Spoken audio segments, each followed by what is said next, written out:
Iya, sekarang dibuka masing-masing. Kertasnya dibuka masing-masing. Jangan-jangan pertanyaannya hilang. Wah, kosong mas. Oke, sekarang masing-masing menjawab pertanyaan itu.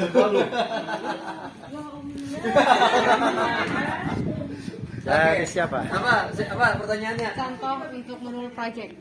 Contoh? Untuk modul project. Apa contohnya?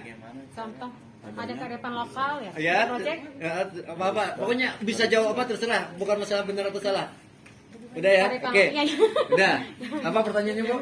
Bagaimana jika guru ingin perangkat ajar yang sudah jadi?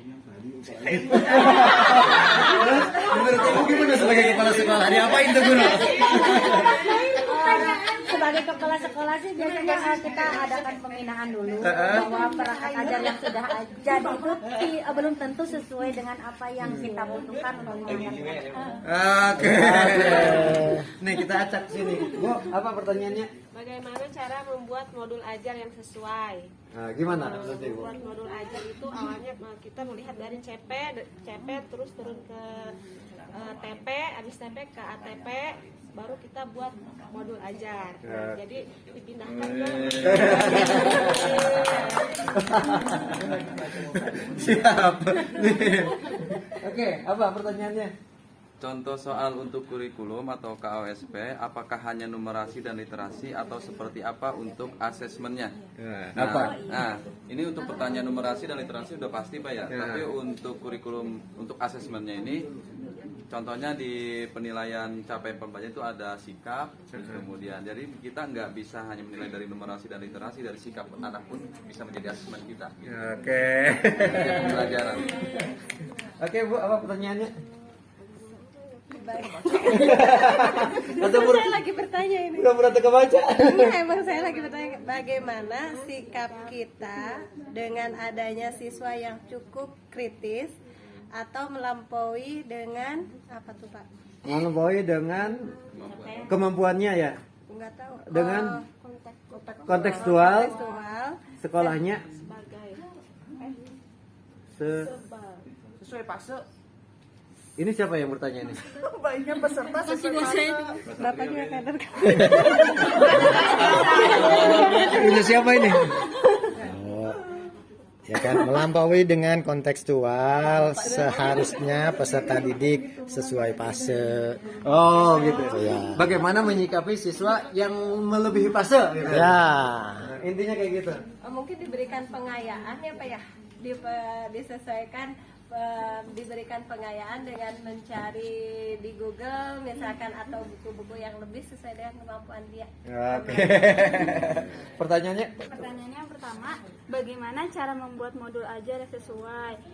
Seperti tadi yang udah jelasin ya Pak, modul ajar kan ada tahapan-tahapannya.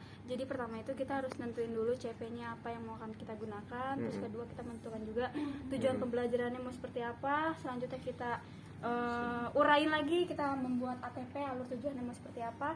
Dan terakhir itu baru kita akan membuat modul ajar. Kayak gitu Pak, ya saya tahu ya Pak. Udah satu aja biar nggak Oh, ya banyak. udah. Oke, mesti apa? Pertanyaannya? Bagaimana cara saya ingin mencari referensi yang baik, benar, lengkap terkait kurikulum merdeka karena terkendala info dan komunikasi. Melihat dan berselancar di PMM dan memiliki komunitas praktisi yang bisa saling berbagi di sekolah penggerak.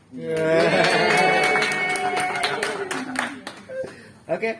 Pertanyaannya, TP tidak tercapai padahal sudah mendiagnosis pada asesmen awal. Apa yang harus dilakukan? Kalau menurut saya, jika TP-nya belum tercapai, mungkin bisa diturunkan sesuai dengan kriteria kemampuan siswa tersebut. Oke. Oke, Bu. Iya. Soalnya apa contoh asesmen diagnostik?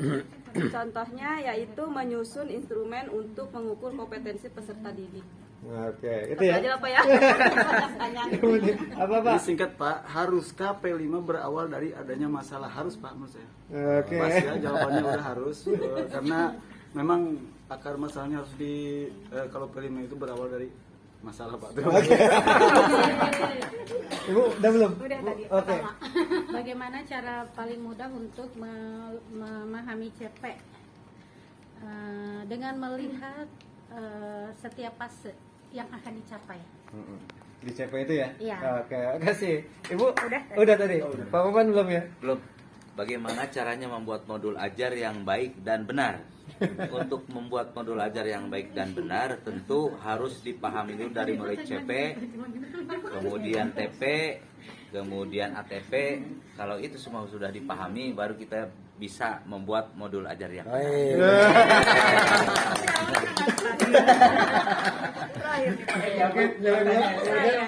Bagaimana cara merancang modul ajar yang mudah digunakan?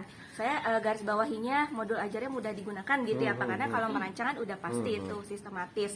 Kalau mudah digunakan tentunya harus membuat sendiri, karena dengan membuat sendiri itu guru tersebut strateginya semua disusun sendiri, disesuaikan dengan gaya belajar anak, disesuaikan dengan minat dan bakat anak. Itu yang dimaksud berdiferensiasi tadi gitu. Jadi ya intinya kalau mau mudah digunakan ya susunlah modul ajar itu sendiri.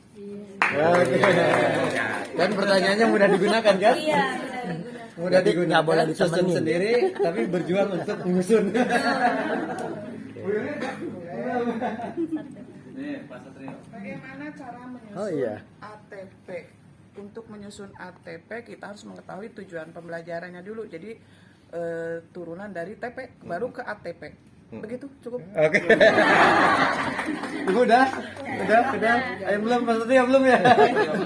Sini saya syuting. Udah, bacain. Apa bacanya? Ini udah ngerekam belum? Sudah. Belum. Oh iya lagi ngerekam. Ayo Pak. Apa ini? Di kantong sih Pak. Bagaimana cara membuat modul ajar yang benar? Modul ajar yang benar ya harus sesuai dengan kaidah-kaidah dalam yang sudah diberikan melalui Mendikbudristek, sesuai dengan apa yang telah dijuplak dan juknisnya yang harus sesuai. Itu saja. Oke, makasih tepuk tangan kita semuanya. Oke.